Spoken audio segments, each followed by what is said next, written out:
Alright, so this is going to be another movie review. This one's called Little Shop of Horrors, 1986. 1986. I think that's the correct year. It's 86 or 87. 86. Okay. So this is going to be another one of those Don White recommendations. Don White, a.k.a. Brain Freak, a.k.a. Don Fickles. He used to call himself Brain Freak, which is the name of a Garbage Pail Kids card.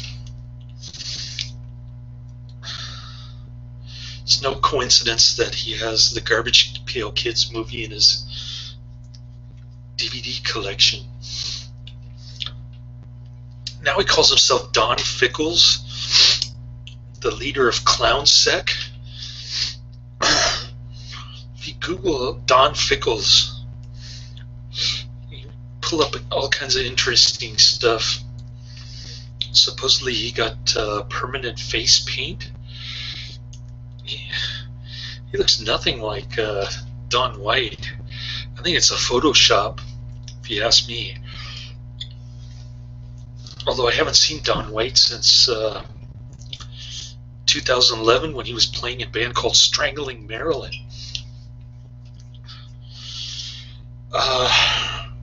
They were playing in Hayward, but they took like an hour just to get ready. They were just standing around the whole time, so I just got up and left.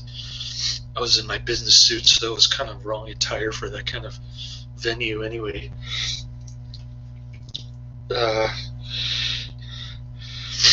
Then I told him that I was selling insurance. That really pissed him off. His crowd of followers there.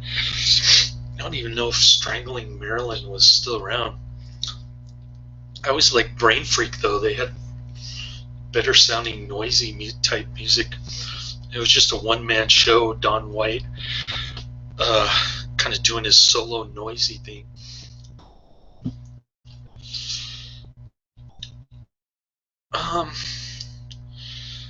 So I guess I'll post a Brain Freak video in case you're interested. But he's quite a character. I met him at a 9/11 protest, I guess. He was giving out like these little postcards and stuff. First time I saw him, he was on the ground, like going through his duffel bag full of 9/11 truth or propaganda. So those were interesting times.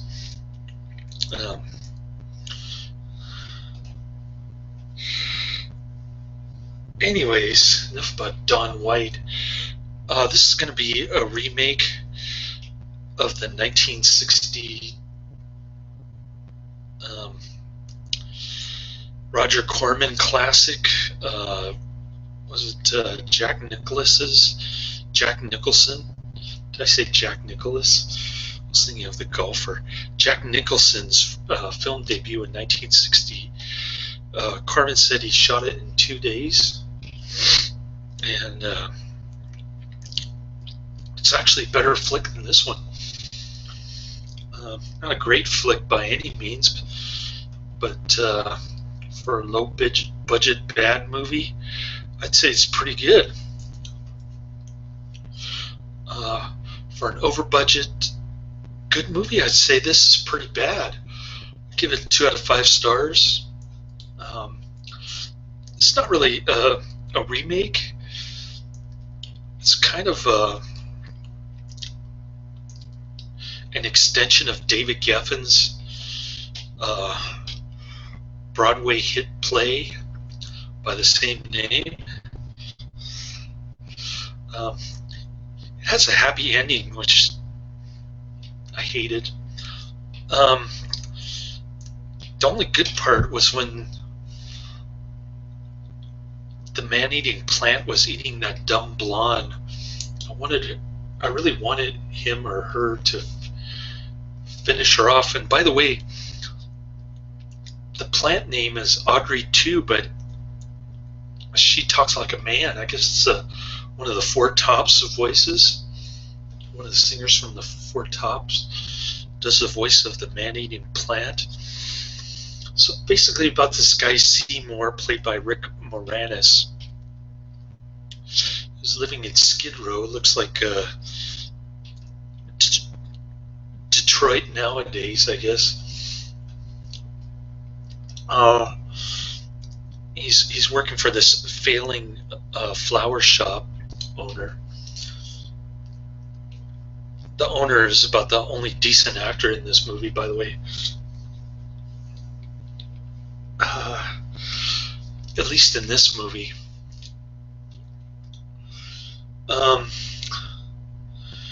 Then there's the dumb blonde who works with Seymour. She's kind of his dream girl, but she's going out with the sadistic dentist, who is also in Roger Corman's film. I hated Steve Martin, who played the sadistic dentist. I thought he was hamming it up and overacting too much, and it wasn't funny either.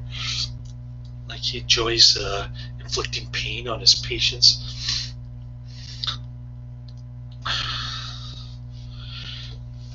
That wasn't too funny. The funny part is when the owner calls Seymour a schmuck. He sounds like a Brooklyn Jew. Anyways, he sounds like Curly from the Three Stooges, I guess. I shouldn't say Brooklyn Jew, that sounds racist. Anyways, I got a few chuckles from that guy. He's kind of a curmudgeon guy. Flower shop owner, struggling to make ends meet, and then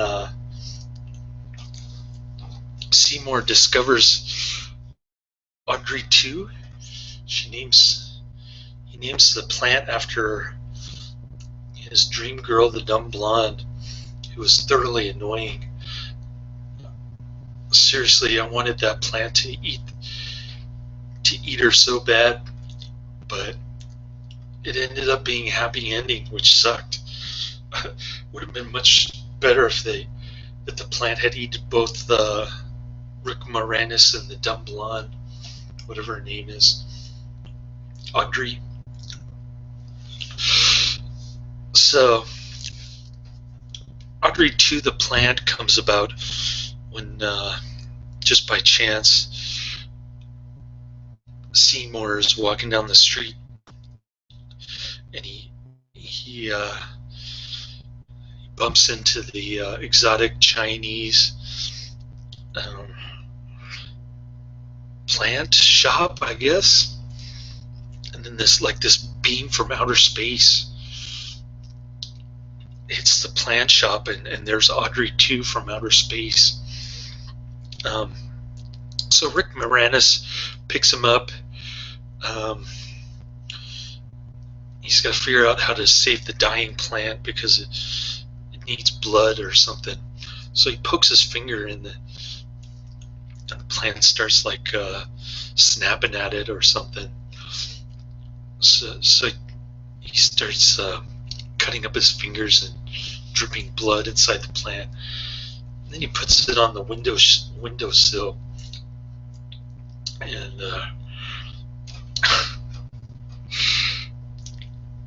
and that's when Christopher Guest comes in and says, "What is this amazing plant?"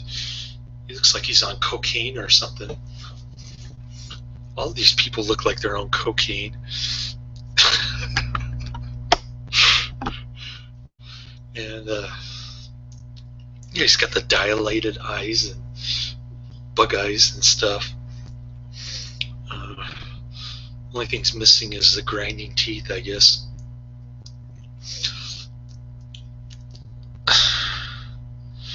So then the flower shop becomes a big success because Audrey 2 is such a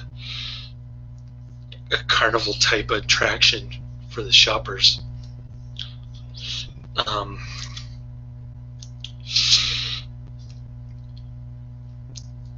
But then it keeps needing food to grow.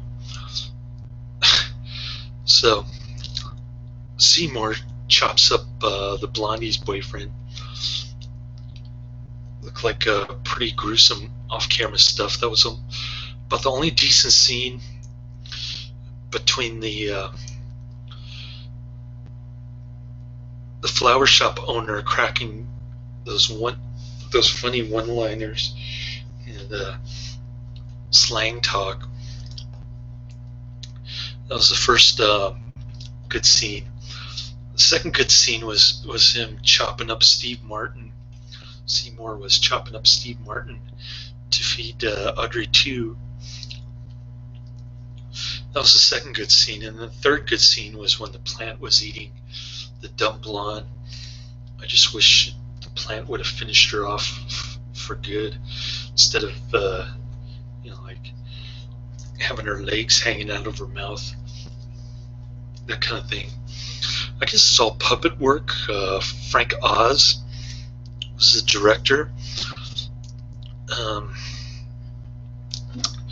don't know, I've never seen The Dark Crystal. I hope it's not as bad as this one, but I guess this is my first experience with the Frank Oz directed movie. So there's a lot of electronic puppeteering and stuff like that. Like I said, they spent a lot of money on this movie and they made a lot of money, so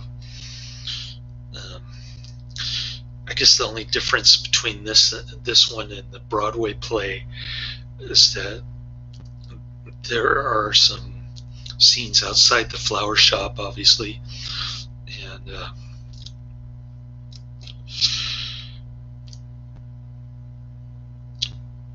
and it has a happy ending, which sucks.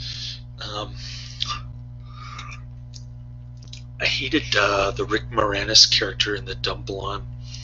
I hated every single character in this movie except for the flower shop owner, who's a great actor, by the way. He was in Death Wish 2. So, yeah, if you're into Saturday Night Live and crappy music, I hated the music in this. It was god-awful. I don't know how people could stand listening to this kind of stuff. Back in the 80s, you look at David Geffen and the special features. I got the special edition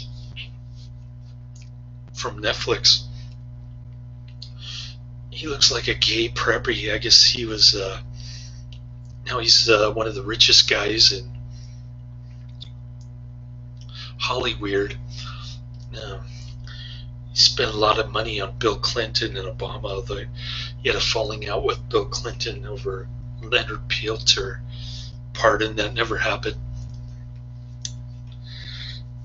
So, interesting characters. I guess they like to play ping pong on the set, but seems like the actors and the producer and the director are more interesting than the movie itself. I actually thought the 1960 Roger Corman version was better than this one. Not a great flick by any means, but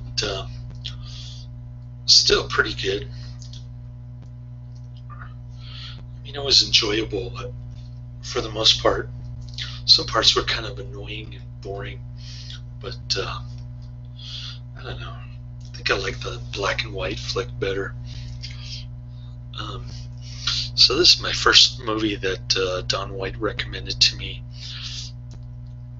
that I actually disliked.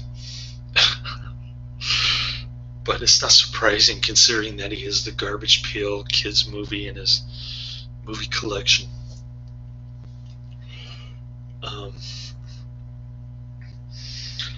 It's interesting, some of the people that hate him are are saying all these bizarre things about him, like he goes to crime school, he's on welfare. I've been to his house in Santa Clara. It doesn't look like a Section 8 house or anything like that. It's a pretty decent place. I mean, I don't know. He's got lots of money to buy guitars and equipment, and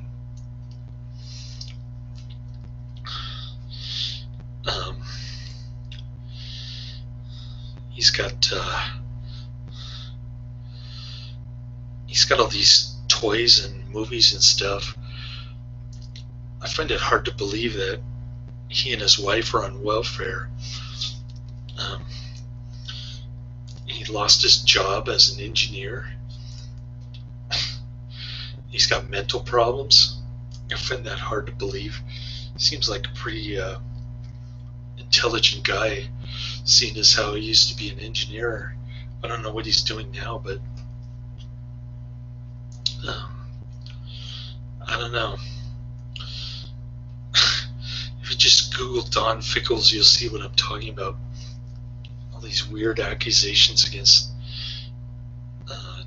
Don White, I guess, because he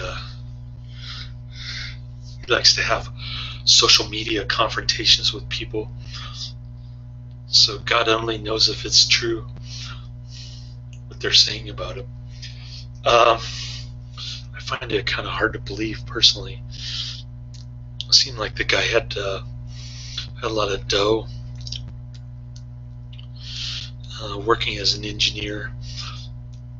And anyways, I guess it's possible he could have bought all this stuff while he was an engineer, and now he's just sort of hanging on to it. I don't know. But why would he get a Section 8 house unless he couldn't pay his mortgage? He's living somewhere else. I don't know. All that stuff is kind of bizarre. I just thought it was interesting when I Googled his name. Like I said, I haven't seen him since 2011. He wanted to do a citizen's arrest on Rudy Giuliani, but they ended up just sitting there, like filming the speeches, and they ended up getting kicked out instead. So I was invited to go to that. I was married at the time, and didn't really intrigue me too much.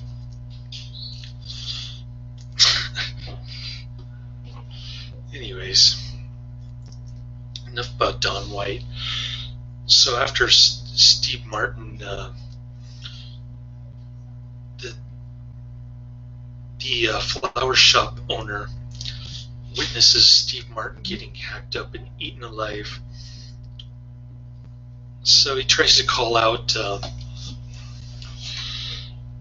Seymour, but it's more like blackmail. Like, you leave the plant here, and I'll let you leave, or something like that. So he doesn't actually witness the eating of Steve Martin body parts, but he witnesses the hacking up with the hatchet job that Seymour does on Steve Martin. So he's like trying to blackmail Seymour. Leave the plant here and you can go, and I'll make lots of money and you'll be nothing. So the plant decides to eat the flower shop owner, which is unfortunate. The plant should have eaten the dumb blonde and Seymour instead. It would have been poetic justice, because they hated those two characters much more than the flower shop owner. It's like when you're watching Friday the 13th and you don't really care that the teenagers are dying, because they're all a bunch of dumb assholes anyway. That's how I felt about Seymour and the dumb blonde.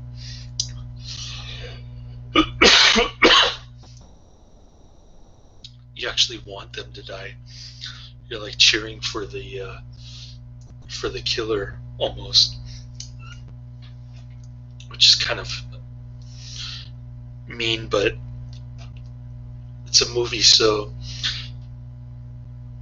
you can kind of say, well, it's not real anyway. So so after the shopkeeper gets eaten, Seymour becomes famous. John Candy is like doing some kind of weird radio show. He's on there for about 10 minutes. Bill Murray goes there for about 10 minutes to get a root canal. What else? James Belushi wants to sell miniature versions of Audrey 2. Did I cover everybody?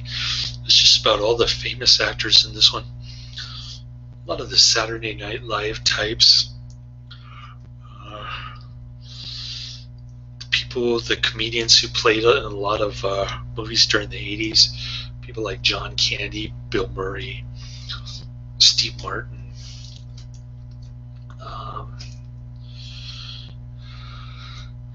Those kind of people. So they must have paid a fortune for the actors and the electronic puppeteering. It's pretty decent, but the voice sucks, so kind of annoying. I mean, it's almost like a hermaphrodite plant, a female plant with a kind of heavy baritone man's voice. I didn't understand that part. Anyways, I thought the Feed Me was funnier in the original Roger Corman movie. It wasn't funny in this movie, so I'm giving it 2 out of 5 stars. Can't recommend it. I can't say check it out. I can say skip it though. Laters.